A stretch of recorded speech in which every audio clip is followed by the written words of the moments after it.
ప్రజలకి good news. ఎప్పుడెప్పుడా ఎదురు చూస్తున్నటువంటి రేషన్ కార్డులకు సంబంధించి రేపే ఆ పథకాన్ని ఆవిష్కరించబోతున్నారు. రేషన్ కార్డు, రైతు భరోసా, ఇందిరమ్మ ఆత్మీయ భరోసా, ఇందిరమ్మ ఇండ్లకు సంబంధించి రేపే ఈ 4 పథకాలకి అమలు చేయబోతోంది రాష్ట్ర ప్రభుత్వం. సో రేషన్ కార్డు అనేది సర్వరోగ నివారణలాగా అన్నింటికీ ఇదే చాలా కీలకంగా మారింది. తెలంగాణ రాష్ట్ర ప్రభుత్వం ప్రవేశపెట్టబోయేటువంటి ఏ పథకానికైనా అర్హత సాధించాలంటే ఇది తప్పనిసరిగా ఉంటేనే అర్హత సాధించబోతున్నారు. అయితే రేపటి నుంచి ఈ రేషన్ కార్డుకి సంబంధించిన దరఖాస్తు ఎవరు చేసుకున్నారో వారికి అమలు చేయబోతోంది ప్రభుత్వం. ఈ 4 పథకాలు అమలు చేసేందుకు సర్వం సిద్ధం చేసింది. ఇక ఇందిరమ్మ ఇల్లు, రేషన్ కార్డులు, ఇందిరమ్మ ఆత్మీయ భరోసా, రైతు భరోసా, ఈ 4 పథకాలు రేపటి నుంచి మీ గ్రామంలో అమలు కాబోతున్నాయి. ప్రతి మండలంలోని ఒక గ్రామాన్ని ఎంపిక చేసి ఈ పథకాన్ని అమలు చేయబోతున్నారు. రేపు ఈ పథకాన్ని ప్రతి మండలంలో ఒక్కో గ్రామంలో ఆ లబ్ధిదారులకు సంబంధించి సాచురేషన్ మోడ్లో వారికి ఇవ్వబోతున్నట్టు తెలుస్తోంది. సుమారుగా 16,348 గ్రామ సభల్లో లబ్ధిదారుల పేర్లను ఇప్పటికే ఫైనల్ చేశారు. రాష్ట్రంలో 1.49 కోట్ల ఎకరాల్లో సాగుకు యోగ్యమైనటువంటి భూమి ఉన్నట్టుగా అధికారులు గుర్తించారు. ఇక రేపటి నుంచి మొదలై మార్చి వరకు కూడా ఈ పథకాలు పూర్తి కాబోతున్నాయి. రేపు నారాయణపేట జిల్లాలో పథకాలను ప్రారంభించబోతున్నారు సీఎం రేవంత్ రెడ్డి. ఇదొక గుడ్ న్యూస్ అని చెప్పొచ్చు. రేవంత్ రెడ్డి సర్కార్ ఎప్పుడెప్పుడా ఏం చేయబోతోంది, ఇది పథకానికి సంబంధించి ఎప్పుడు అమలు చేయబోతుందని చాలా మంది ఉత్కంఠగా ఎదురు చూస్తారు.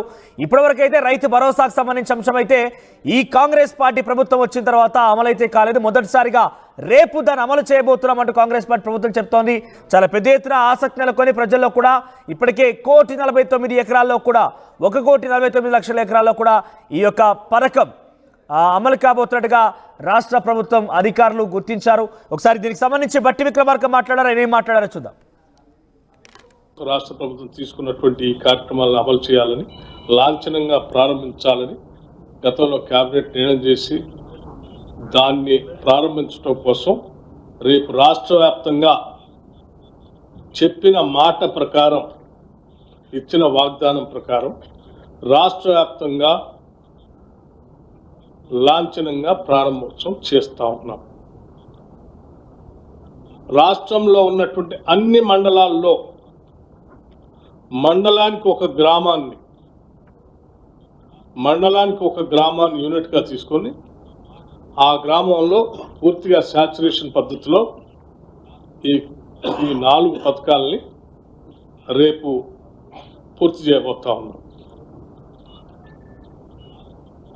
ఈ చేసే కార్యక్రమం రేపు మొదలుపెట్టి వచ్చినటువంటి అప్లికేషన్లు అన్నింటినీ కూడా క్రోడీకరించి ఎలిజిబిలిటీ ఉన్నటువంటి వాళ్ళ అప్లికేషన్స్ అన్నీ కూడా ఎంట్రీ చేసుకొని, ఎంట్రీ అయిన తర్వాత ఎలిజిబిలిటీ వాళ్ళ క్రైటీరియా అంతా కూడా చూసుకొని అర్హత కలిగిన ప్రతి చివరి వ్యక్తి వరకు ఇవ్వాలనేటువంటి ఆలోచనతోనే మేము ఈ కార్యక్రమాన్ని రేపు మొదలుపెట్టి కంటిన్యూస్గా చేసుకుంటూ పోబోతా ఉన్నాం. ఈ ప్రక్రియ మొత్తం మార్చి కల్లా పూర్తి చేయబోతా ఉన్నాం. ఈ ప్రక్రియ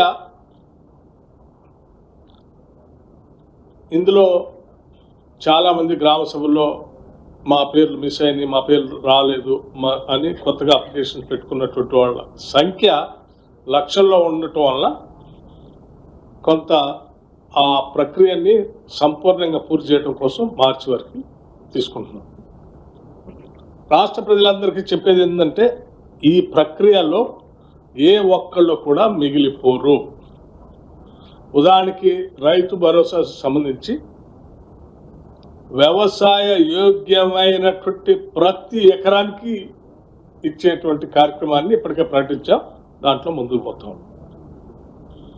అట్లాగే ఇందిరమ్మ ఆత్మీయ భరోసాకు సంబంధించి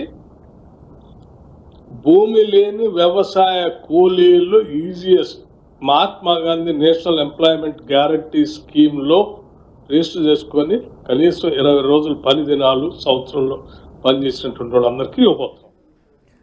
ఏడాది కావస్తోంది రైతు భరోసా కాంగ్రెస్ పార్టీ ప్రభుత్వం ఇంకా ఇవ్వడం లేదంటూ ఆందోళన చెందండి ఈ యొక్క తెలంగాణ రైతాంగానికి సంబంధించి ఒక గుడ్ న్యూస్. రేపటి నుంచి రైతు భరోసా పథకం అమలు కాబోతోంది. అయితే రేపు ప్రతి మండలంలోని ఒక గ్రామాన్ని మాత్రమే సాచురేషన్ మోడ్లో తీసుకొని ఆ గ్రామంలో ఈ పథకాలు అమలు చేయబోతున్నారు. 4 రేషన్ కార్డ్, ఇందిరమ్మ ఆత్మీయ భరోసా, ఇందిరమ్మ ఇండ్లు, ఆ తర్వాత రైతు భరోసా, ఈ 4 పథకాలని రేపటి నుంచి అమలు చేయబోతోంది రాష్ట్ర ప్రభుత్వానికి సంబంధించి మరిన్ని అప్డేట్స్ మధు అందిస్తారు. ఎస్ మధు, రేపు ఏ రకంగా అంటే ఎట్లా చూస్ చేయబోతున్నారు? మండలానికి ఒక గ్రామం అనేది ఆ విషయాన్ని ఎట్లా చూస్ చేస్తారు? కేవలం ఒక గ్రామానికే ఇస్తారా? అసలు దీనిపైన కొంత క్లారిటీ మిస్ అవుతోంది. అప్డేట్స్ ఏంటి, దానిపై ఒక క్లారిటీ ఇచ్చే ప్రయత్నం చేయండి. అంటే రేపు ప్రారంభించనున్నారు కాబట్టి పథకాలు రేపు మాత్రం ఆ మండలంలో సెలెక్ట్ చేసినటువంటి ఒక గ్రామంలోనే ఈ పథకాలు అమలు అవుతాయి. దానికి సంబంధించినటువంటి లబ్ధిదారుల లిస్టులు మాత్రమే అనౌన్స్మెంట్ చేస్తారు. ప్రతి నియోజకవర్గంలో ఎవరెవరికి నాయకులకు కేటాయించారో, ఎమ్మెల్యేలు అయితే ఎమ్మెల్యేలు, తర్వాత ముఖ్యమంత్రి, మంత్రులు వారికి కేటాయించినటువంటి ప్రాంతాల్లో వారు ఈ పథకాలను అమలు చేయనున్నారు. వాటికి సంబంధించి ఓపెన్ చేయనున్నారు, రేపు ఆవిష్కరించనున్నారు. కాబట్టి ప్రతి మండలంలో 4 మండలాలు ఉంటే 4 మండలాల్లో ఒక్కొక్క మండలంలో ఒక్కొక్క గ్రామాన్ని సెలెక్ట్ చేసుకొని అక్కడ పథకాలని అమలు చేయనున్నారు. కాబట్టి మొదటి దఫాలో రేపు మాత్రం ఆ గ్రామంలో మాత్రమే లబ్ధిదారులు ఎవరు అనేది బయటికి తెలిసే అవకాశం ఉంది. మిగతా దానికి నిరంతర ప్రక్రియ కాబట్టి రేపు ప్రారంభమే. రేపటి తర్వాత మొత్తం రాష్ట్ర వ్యాప్తంగా ఇంప్లిమెంట్ చేయడానికి రాష్ట్ర ప్రభుత్వం సిద్ధంగా ఉంది. జస్ట్ ఇది రేపు ఇనాగ్రల్ ప్రోగ్రామ్ కాబట్టి ఆ రకంగా డిసిషన్ తీసుకోవడం జరిగింది. చాలా రోజుల తర్వాత 4 పెద్ద పథకాలు, ముఖ్యంగా ఇందిరమ్మ ఆత్మీయ భరోసా అనేటువంటిది, రైతు భరోసా, ఇందిరమ్మ ఇల్లు, రేషన్ కార్డులు, ఇవన్నీ కూడా క్షేత్రస్థాయిలో రైతులు, పేదలు, మహిళలు, మధ్యతరగతి, దిగువ మధ్య తరగతికి సంబంధించినటువంటి కుటుంబాలు ఎదురు చూస్తున్నటువంటి పథకాలు ఇవన్నీ కూడా. సో ఇది పెద్ద ఎత్తున లబ్ధి చేకూరే అవకాశం ఉంది ప్రజలకి, కరెక్ట్ వేలో కనుక ఇంప్లిమెంట్ అయితే. సో ప్రభుత్వం దీనిపైన దృష్టి పెట్టింది. రేషన్ కార్డు సంబంధించినటువంటిది లక్షల మంది ఎదురు చూస్తా ఉన్నారు. ఇందిరమ్మ ఇళ్ల కోసం అయితే లక్షల మంది ఎదురు చూస్తా ఉన్నటువంటి సిచ్యువేషన్. కానీ ఆత్మీయ భరోసాకు సంబంధించినటువంటి విషయంలోనే కాస్త సందిగ్ధత ఉంది. క్లారిటీ ఇంతవరకు ప్రభుత్వం ఇచ్చే ప్రయత్నం చేయలేదు. చాలా తక్కువ కుదింపు చేసే ప్రయత్నం చేశారు. ఎందుకంటే దాదాపు 48 లక్షలకు పైగా ఉపాధి హామీ కూలీల లెక్క ఉంటే కేవలం 6 లక్షల మందికి లిస్ట్ అవుట్ ఏదో చేసినట్టుగా మాత్రమే చర్చ జరుగుతా ఉంది. మంత్రులు కూడా ఇదే క్లారిటీ ఇచ్చారు. ఇది అని మాత్రమే కాస్త అసంతృప్తిగా ఉన్నట్టుగా తెలుస్తా ఉంది. ఇక రైతు భరోసా, ఇప్పటివరకు గ్రామ సభల్లో నిర్వహించిన నేపథ్యంలో గ్రామ సభల్లో ఒక లిస్ట్ అనౌన్స్ చేస్తున్నారు అధికారులు. ఆ లిస్ట్ లో ఉన్న వారికి రేపు డైరెక్ట్ గా పథకాలు అమలవుతాయా, లేదంటే ఇంకా మేము అప్లికేషన్లు మాత్రమే తీసుకుంటున్నాం, ఇంకా ఫైనలైజ్ కాలేదు అని ఒక్కో మంత్రి ఒక్కోలా చెప్తున్నారు. అంటే రేపు ఏం జరగబోతోందని ఒక ఆసక్తి నెలకొంది. ఈ లిస్ట్ అనౌన్స్ వారందరికీ కూడా రేపు వర్తించబోతోందా, ఈ పథకం రాబోతోందా?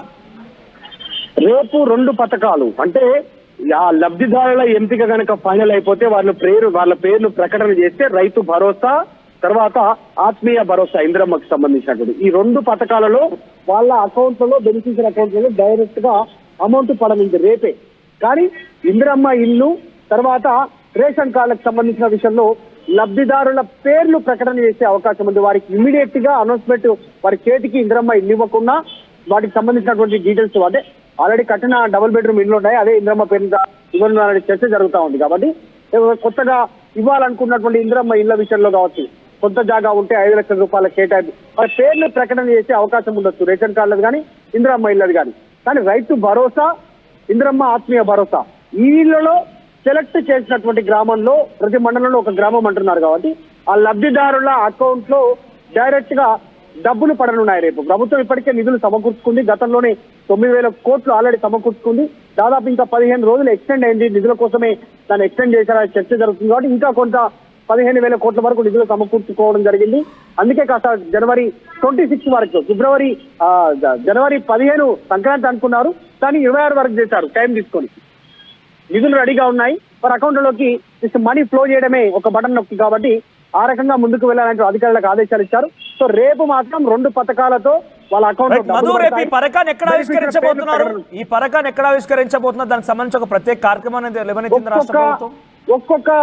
ఒక్కొక్క నియోజకవర్గంలో ఒక్కొక్కరు. రేపు ముఖ్యమంత్రి రేవంత్ రెడ్డి జనవరి 26 జనవరి జెండా ఆవిష్కరణ సందర్భంగా ఇక్కడ ఉంటారు. ఉదయం ఇటు నుంచి నేరుగా కొడంగల్ వెళ్తారు. ఆయన పథకం ఆపేసి, ఎందుకంటే మధ్యాహ్నం సమయంలో ఈ పథకాల ఆవిష్కరణకు ప్రభుత్వం నిర్ణయం తీసుకుంది.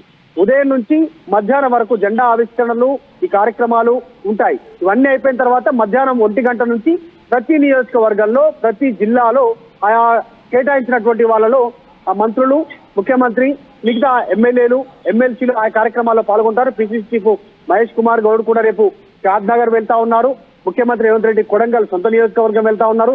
మిగతా మంత్రులు ఎవరెవరికి కేటాయించారో ఆయా మంత్రులు కోమటిరెడ్డి వెంకటరెడ్డి, ఉత్తమ్ కుమార్ రెడ్డి, పొన్నం ప్రభాకర్, తర్వాత ఇలా మంత్రులు ఎవరెవరికి శాఖలు ఉన్నాయో, ఎవరెవరికి నియోజకవర్గాలు ఇన్ఛార్జీలు ఇచ్చారో, జిల్లాల ఇన్ఛార్జ్ ఆయా ప్రాంతాల్లో వారు ఆ కార్యక్రమాల్లో పాల్గొంటారు. పెద్ద ఎత్తున దీన్ని సెలబ్రేషన్ మూడు కింద ప్రజలకు అందజేయాలి, ఈ 4 పథకాలను ఆవిష్కరిస్తున్నాం అనేటువంటిది ప్రభుత్వం భావిస్తా ఉంది. సో రేపు మధ్యాహ్నం 1 గంట తర్వాత ఈ పథకాల ఆవిష్కరణ ఉంది. రైట్ మధు, సో మొత్తం మీద రేపు 4 పథకాలు ఆవిష్కరించబోతున్నారని చెప్పిన నేపథ్యంలో కేవలం